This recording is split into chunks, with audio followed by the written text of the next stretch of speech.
Game 7 against the Celtics on Sunday is one of the biggest Sixers games in a really long time, considering what's at stake and the fact that the Sixers haven't made it past the second round of the NBA playoffs since 2001. The legacies for Joel Embiid, James Harden, Doc Rivers, all at stake, and of course, it's the Boston Celtics. Now, coming up on today's show, we're all in shambles today after the Sixers choked that game away at home in Game 6. We're going to get through it together with some takeaways from that ball game. Joel Embiid saying some interesting stuff, but before we get started, do you still have faith in this basketball team?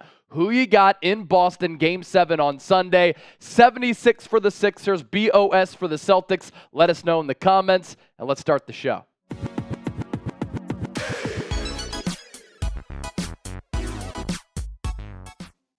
This is Philadelphia 76ers Now by Chat Sports. I'm Chase Senior. Coming up on today's show, some Game 6 takeaways. And I got to be honest, I woke up at 3 o'clock a.m., I could not go back to bed until about 6 o'clock this morning because I could not stop thinking about how the Sixers let this golden opportunity just slip away. We are all distraught together on this Friday, and we're all thinking the same thing.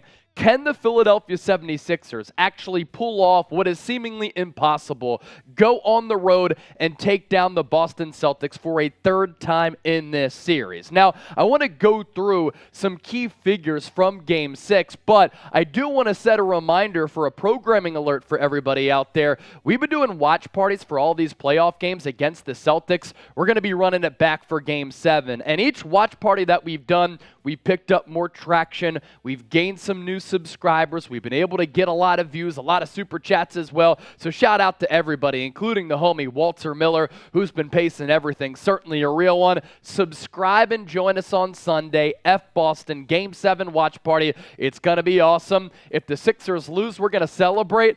Or if they win, we're going to celebrate, If they lose, it is going to be very difficult to get through. But once again, it'll be our therapy session together. So with that, key figures from Game 6 here.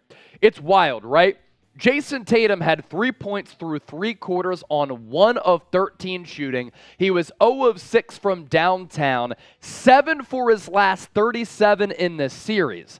Then in the fourth quarter, he rose up to the occasion. He did what star players do. He outscored the Sixers by himself in that fourth and final frame, 16-13. That was the Sixers' fewest points in a quarter all season, and it came at the worst of times. And for Tatum, this is what superstars do, and it gives you more nightmares of the Sixers trading with the Celtics to move up, take Markelle Fultz, pass on Jayson Tatum to see what he did, putting a dagger through all of our hearts. He did what the greats do. We're talking about the Kobe Bryants of the world, Michael Jordan, LeBron James, Larry Bird, Steph Curry, Kevin Durant.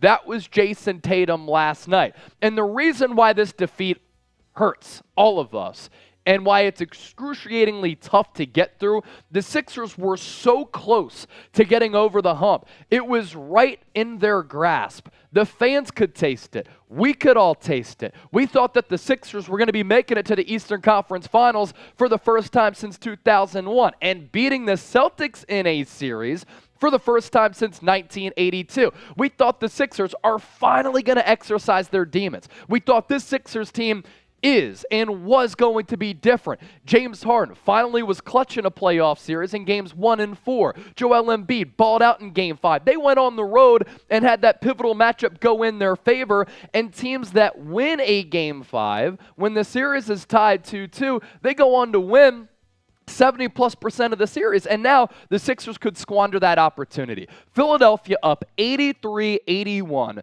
with under 6 minutes to go. From that point on, they missed their next 9 shots, and Jayson Tatum by his lonesome went on a 12-1 run by himself. And what happened with this Sixers offense, which, look, in the first quarter, and I said this in the pregame show for our watch party, the number to watch, the area of the game to watch, 3-point shots. When the Boston Celtics shoot 40% or more from 3 in the regular season and in the playoffs, they are virtually unbeatable. When they're below that figure, that's when they really struggle. So as we look ahead to Game 7, 3-pointers are going to be massive in this matchup, and the Celtics were cooking, right? But what happened to the Sixers offense, which started slow, then started to find a groove? they didn't get enough from their superstar players in Joel Embiid as well as James Harden. Now, Joel Embiid did sound off after the game on not getting the ball down the stretch, and he has a point. He said that he did touch the ball for the last 4 minutes of the game. Pretty much true.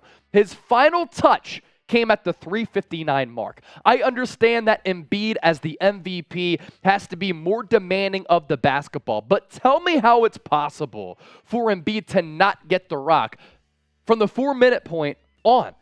The one touch from that point on tied for the fewest that he had in the final 4 minutes of a game all year, going all the way back to October 24th, and the reason he didn't get the rock, a blowout loss against the Indiana Pacers. Now, I do think Embiid can and should have done a better job of demanding the ball. Should he have been more accountable? For sure, but it's mind-blowing that he didn't get the basketball down the stretch. I thought the offense got too stagnant with James Harden. I thought that he was way too ball dominant. He exhausted the shot clock, and the ball sometimes dies when the Sixers run that offense in that manner. I also think that Tyrese Maxey, who is the perfect energizer type of player, the only player on this roster with speed who can get to the cup, break the defense down, score at all three levels, hit you with the floater, hit you with the mid-range, step back three-pointer. He didn't get the rock enough either, and he was not scared of the moment at all. Now, I love what Tyrese Maxey said after that heartbreaking defeat. I wouldn't want to go into Boston with another group of guys than what we have here. Of course, the Sixers seem to have a little bit of confidence going into Boston, and they have won 2 games in this series already on the road. But look, it's going to be really, really difficult for this team to beat Boston 3 times in a single series. Now, the Celtics are 5-7 in their last 12 playoff games at TD Garden, but momentum is on their side. Has Jayson Tatum found a groove after he was ice cold pretty much the entire series? I'm concerned about that. Doc Rivers in his press conference on the offense, quote, "I thought tonight the ball didn't move a lot. We've got to move the ball. We've got to trust it. We've got to run our stuff. We've got to execute our stuff. I thought tonight was similar to Game 2 to me. We just didn't trust our stuff." But are the Sixers going to be able to make adjustments from Game 6 to 7 like the Celtics did from Game 5 to Game 6 in taking Derek White out of the starting 5, putting in Robert Williams with Al Horford? They go with a couple of bigs, and the height advantage for Boston and the length certainly seemed to cause some problems for the Sixers offense. They couldn't run a lot of that two-man action, the pick and pop, the pick and roll with James Harden and Joel Embiid, which was flawless in that Game 5. And you know what's disgusting about all of this? The fact that we're thinking about another Sixers heartbreak. And do we have any confidence in this basketball team right now? Considering the history of this organization, the history of James Harden in the playoffs, the history of Joel Embiid up to this juncture, right? But also Doc Rivers. Doc Rivers has a 17-32 record in series-clinching games. That is by far worst in the NBA. He has lost 9 straight second-round closeout opportunities, and the Celtics in their last 9 elimination games against the Sixers are 8-1. And we're talking about a Sixers organization that hasn't made it to the Eastern Conference Finals since 2001. They have not beaten Boston in a playoff series since 1982. By the way, that series also went 7, last title for Philadelphia. But can they finally get over the hump? What tells us that they can do it? What tells us that this team is different? They have to prove it to us. And until then, I have my doubts. I have my doubts about this basketball team. Why should we have hope? Beating Boston 3 times in a single series, it is going to be so tough. And my gosh, couldn't sleep last night because of how hard this loss was to fathom. So, before we hop on out of here, the first question of the show, Rolly, who you got in this Game 7? Are you going with the Sixers? Do you think the Celtics are going to just put that dagger right through our hearts once again? Predict it. Join us for our watch party on Sunday. It's going to be a blast, hopefully. And hopefully we can have a massive celebration. If they lose, though, tears could be shed all across Philadelphia for all Sixers fans. And we'll get through it together and look ahead to the offseason.